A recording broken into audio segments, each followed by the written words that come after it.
Welcome to Communion and Shalom.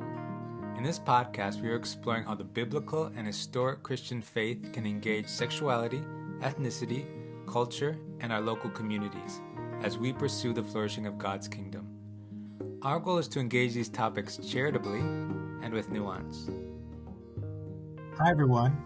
Welcome back to Communion and Shalom. This is TJ, and I'm happy to be here with Elena. Elena, you're most welcome. Hello. So, this episode is a follow-up to a couple of previous episodes we have done about Pride, the celebration of Pride in the U.S., and sort of that general time frame. And I wanted to do this follow-up because, I don't know, was it in June? I think a couple of months ago now, right? A month or two ago. I was able to attend Pride in the Twin Cities when I was visiting David, Frank, and Elena. So I just want to share my thoughts about it. As I shared in a previous episode, I had thoughts on Pride, but I'd never actually attended a Pride event because it was never around me when I was basically old enough to attend one. TJ, I'm interested in hearing your experience because I have not ever attended Pride and any particular Pride events. I'm interested to hear secondhand how it went for you and what your reflections are on it. Yeah, I'm happy to talk about it. So, to begin, I went to Pride, I think on a Saturday. Actually, it was on a Sunday, sorry. I went on a Sunday, and in the Twin Cities, it's in a park called Loring Park. Or at least it was this year. I think that's, from what I understand, that's the normal location for Pride in the Twin Cities. Yeah, I believe so. Okay. It's near to the downtown part of the Twin Cities in the state of Minnesota, for anyone who doesn't know what the Twin Cities are. And I was going with, we have a mutual friend, Elaine and I, and also David Frank, who attends a Side A church. So I was going with him because some of his church members after church were going to Pride to be involved in a Pride parade and just to go be around the festival, I guess. So I went with him, and he had another friend that we met there. So when I first reached there, it was the whole park, which is a fairly large park. It was full of, Pride, like the Pride event. And in general, from a distance, it just looked like a normal sort of U.S. Midwestern festival or fair that I attended when I was younger.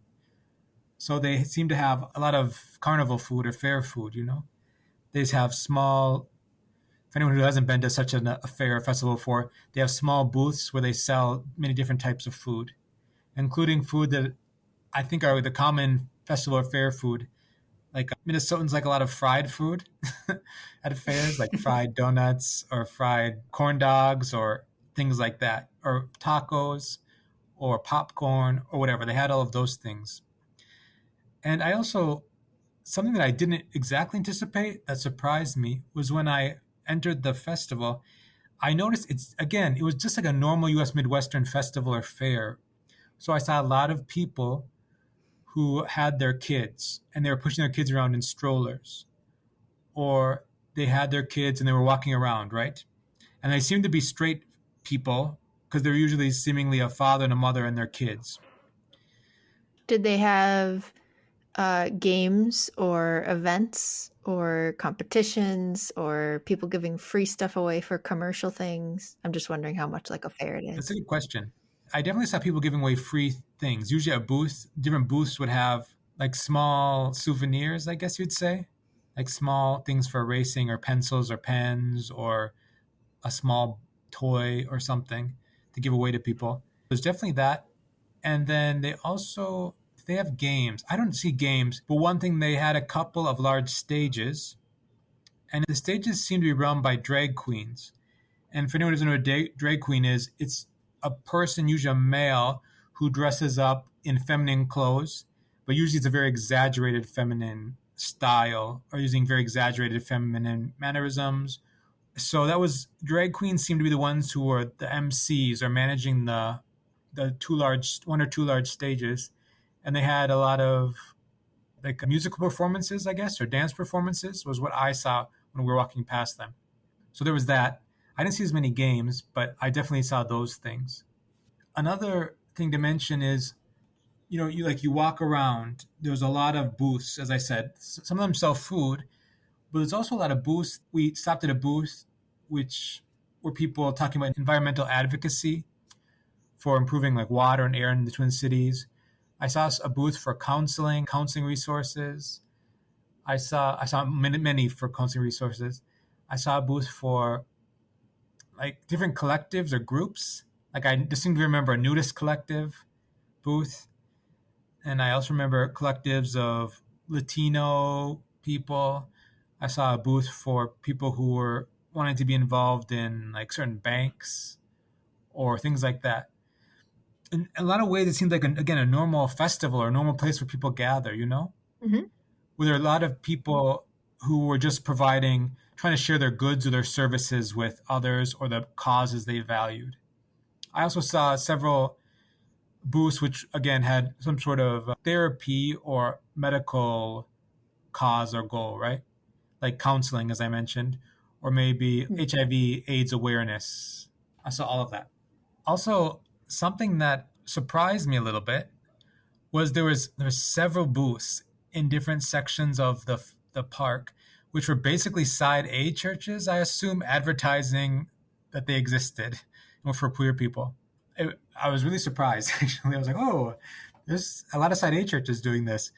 But I guess with the demographics in the Twin Cities, a lot of people are probably involved in church more than maybe other parts of the U.S., especially maybe certain parts of the coastal areas. So you can understand why there might be people who churches are advertising that they exist, that they want people to think of them as a place to grow with God, and that includes queer people, right? And I assume Hmm. most of those booths were side A churches. I know at least one was, but yeah, I just wasn't what I expected originally, right? And part of that is sort of the kind of sometimes what Christians sometimes say about pride, that it's just a location or place for people just to celebrate sexual morality. And in fact, it wasn't like that exactly. But there's complexity in that, because at the same times where I saw these banks advertising their services, these food stands, these environmental advocates, these side A churches advertising, a lot of things that you would think are pretty normal, right? Like normal Midwestern things or normal things that people are interested in. I also saw things that surprised me a little bit. For example, I saw a few men who were basically naked. They had underwear on and boots on, for example, right? And when I saw them, I was surprised. I was like, oh, what is this? Like, why is this happening? Were you surprised you didn't expect it, or surprised you forgot? Or I think I was surprised I didn't expect it. In truth, like the easiest way to say is my African sensibilities rose up or something, right? And I was like, how can these people be naked in public? I mean, they're wearing boots. You don't want to step on glass or anything. So I know they are wearing boots, but it was still surprising to me, right? And it's like a ironic dichotomy, because you have these people. I just saw these men who are basically naked. They're in the same place as just these seemingly these small families, a mom and dad and their kids, who are just Mhm. walking around, just enjoying generally a festival context. Yeah. Would your African sensibilities be equally offended if someone were wearing those clothes at the beach? Does context matter, or is it? Just straight up underwear, yeah, probably. It's still surprising. All right, just curious. Not shorts. I'm saying straight up underwear that are Yeah, not yeah. boxers, but other varieties of underwear. Oh, no, I believe you. Yeah.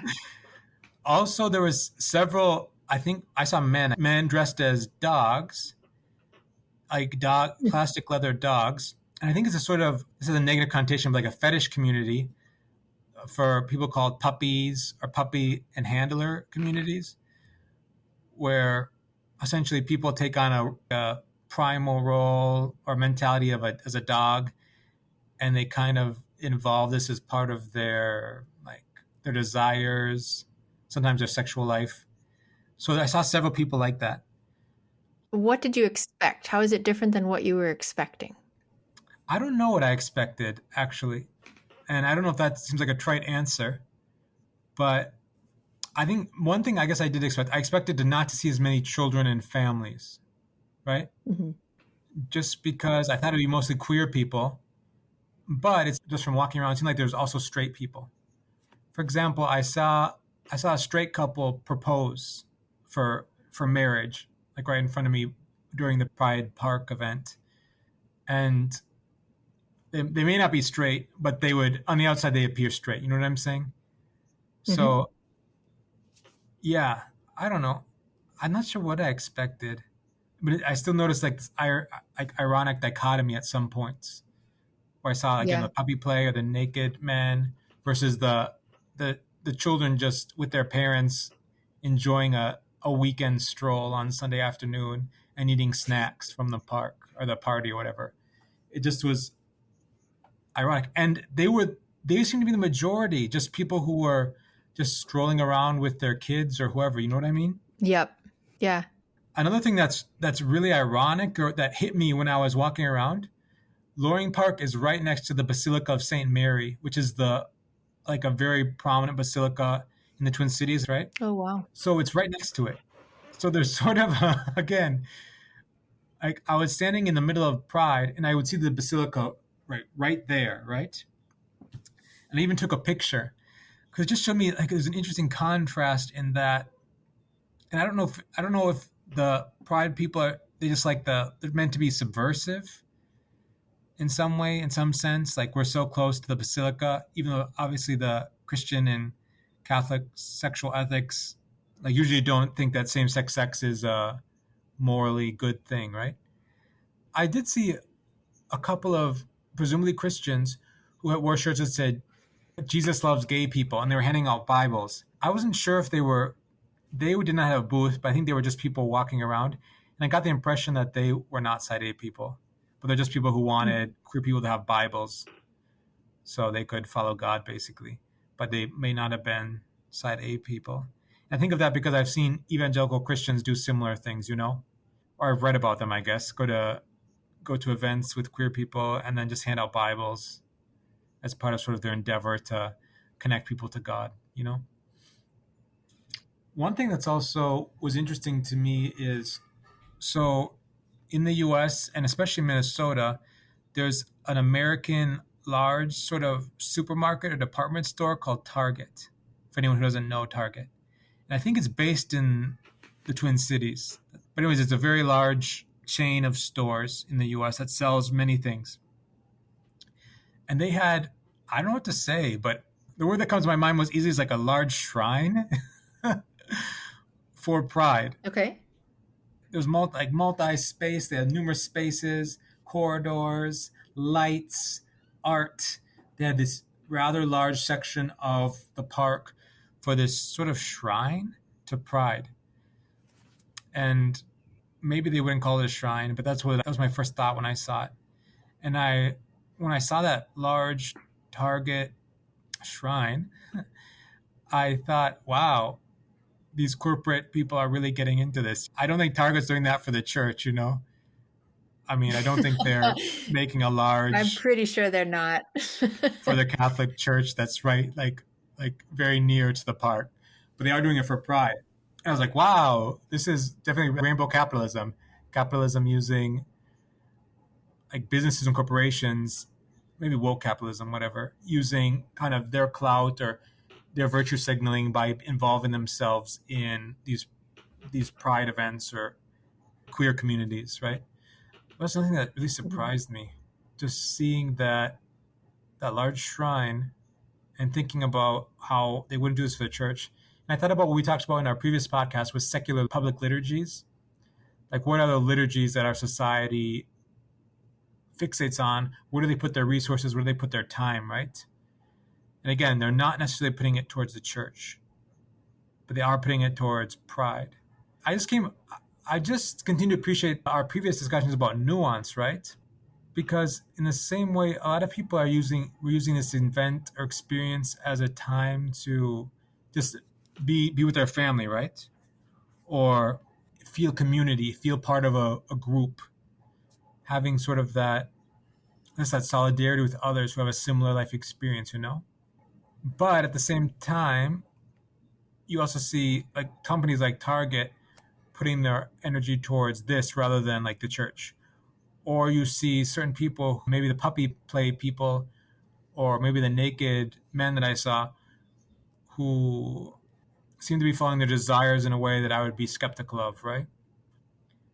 And yeah, I don't know. I just felt that nuance and or that tension. I'm not sure. It's both. There's multiple layers to it. Tension between what? Tension between you can see the goods that people have, just the goods of wanting to have solidarity, wanting to have just a generally enjoyable time on a weekend, walking with their family, eating fun snack food, versus like woke capitalism or rainbow capitalism and sort of people following desires that I'd be skeptical of. Yeah. It reminded me that I think the idea that, oh, pride is just about sexual morality, that's way too simplistic, way too unnuanced for what's happening. Even if it is part of it, you know, even if there's that is part of the equation, it's definitely not all of the equation. So in your last couple podcasts on pride, you and David offered a perspective on pride that was more than just, don't shun it and everything that is associated with it. So do you feel like this experience changed your perspective at all on how you would frame it? How would you frame it now? It's a good question. I started as fairly skeptical of pride, even though I think it demands that we have more nuance to how we interpret it. I'm skeptical of some of the Christians I know who say it's just about sexual morality, right? I was so happy that I attended a pride event because I was able to better understand what's happening. It's so easy to criticize when you've never experienced such a thing, experienced anything, right? But once you experience something, usually you have a more nuanced way of viewing it, or you can, I don't know, you can just better engage what's happening, essentially. So in truth, I don't know. I probably lean more skeptical. But I can also recognize that, again, multiple things are going on in a pride event. And even me, as a side B person, side B man, even I feel a bit of solidarity there that I don't feel in other places, you know? Say more about that. It feels like a space that I can like stretch out a little bit, be a little bit more free. And I'm not exactly sure why, but I feel that a little bit. But at the same time, it also feels like a space where where I'm shocked a little bit by some of the things that people do. I'm like, this is really distant from like how I think a life should be lived. So it's kind of both. One thing that interested me, so our mutual friend, who again, I said I went with our mutual friend who goes to a Side A church. When we were walking around, he said if he had children, he would not bring his children there to this pride event, or at least this one at least. And it was interesting to me to think about. He goes to a Side A church. Usually, when we talk with him, that's been his theological leaning was more Side A friendly, right? But even he, who is Side A friendly, goes to Side A church, would still not want his kids to go there. I think because of the things I've described, like the naked men or the puppy play people, or you think you would see those as still a kind of distorted sexuality in a way that's unhealthy? He might. I assume he would. But again, his church was still they all went there, right?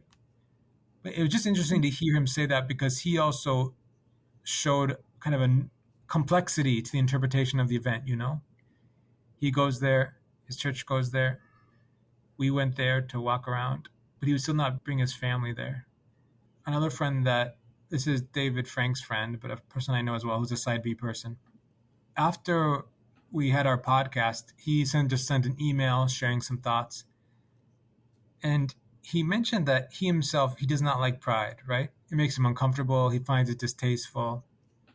But he still supports pride and wants to and feels strongly about being the champion for such like events or such spaces for queer people. he comes from a place in the US where queer people are very mistreated. He talks about a lot of queer men being kicked out of their homes, for example. But still, he sees value in that people's dignity can be represented well in such spaces, and people can feel more free sometimes than they would in other spaces. But do you think that you could get such a space if you had your way that could dignify that group of people, that would allow people who identify with this community to feel safe and accepted and confirmed and supported in that space without some of the other things that make you uncomfortable, that might make other people uncomfortable? I hope so. In my opinion, the church should be doing that. The church should be the space for that to happen, right? But it's not. And I think something I hope we talk about more in the future in this podcast or in other spaces or other locations or in other writing or whatever is how the church, by how it did engage the topic at times, put pressure on queer people enough that queer people had to make these new spaces, right? These pride spaces, so they could feel some sense of solidarity or feel some sense of dignity in a way that was complicated in the context. And often I think the church was part of that. Like, I think there's a history that needs to be talked about more. Any other observations, comments, takeaways? I think if I ever was invited again, I would go to Pride again, just to see what it's like. But I don't know. I remain, as I mentioned, I'm on the more skeptical wing of things, right? Yeah. But I can see why people do it, or why people go to Pride, or why Pride exists. I'm skeptical of Christians who have never gone there, who have very, very abstract sort of critiques of it, just like, oh, that's sexual morality. But again, I'm skeptical of Pride as an endeavor as well, because I still think in a lot of ways it represents the public liturgies or public communities which are maybe more opposed to what the church is trying to do. But then the church also in part caused it to happen. So just, again, there's a nuanced history there that should be considered and thought about any time that we Christians talk about Pride or engage in Pride Month or engage with people who go to Pride or engage with queer people who don't go to Pride but still don't denounce it immediately. That was my next question for you, is would you recommend people attend Pride events as you did in order to understand them better? So this is a jumble of questions. Would you recommend people attend? Would you recommend they attend if they disagree and feel rather anti-Pride events? And do they, in the same way that some people say you can't be critical of politicians if you didn't vote last November, do you think that people who are going to be critical of it need to see it firsthand? My broad orientation or posture in this question is people should attend just to understand this community and just to understand kind of how this event shapes some cultural context in the world. This, like, for example, the US, right? Yeah. So I would lean towards recommending that people at least attend to see what's happening, to experience it so they can have probably a wiser and more charitable way of interpreting what's happening. Even if, on balance, at the end, you're critical of what happens or the endeavor or the event or whatever. Yeah, I would say yes. So I think that answers your first question, and maybe the second, and maybe the third a little bit. I think you can critique a politician even if you haven't voted.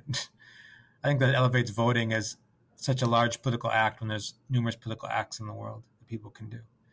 I might just add, be aware of what your own sensitivities are and what you're processing through, and if that is a wise choice for you, if you are feeling that tension. Yeah. So obviously it depends on the person. I agree with that. But for you and where you were at, this was a good process.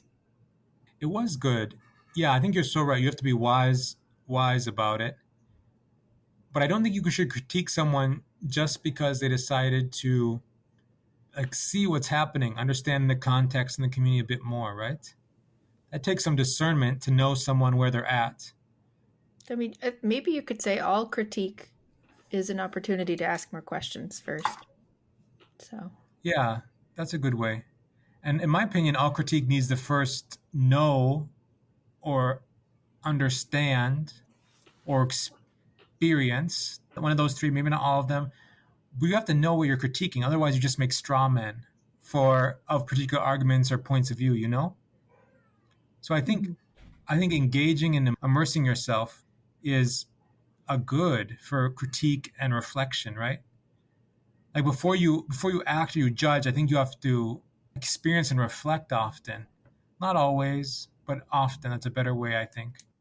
Well, thank you, TJ, for sharing your experience. Is there anything else you'd add before we close? Yeah. Again, I think, and this is our tagline, of course, but I think that pride deserves a nuanced interpretation, a nuanced critique. So I hope all our listeners would be willing to think about it and think about some of the topics we talk about with nuance. Ask yourself, where does your judgment come from? Why are you making this judgment? What do you know? What do you not know? What are the goods you may see? How do you see goods being disordered or turning into bad ways, if at all? All of those questions are part of it. Yeah, well, thank you. Yeah, thank you too. Yeah, we'll probably talk more about pride in the future, but we appreciate that you're joining us, and please keep listening. Bye. Bye.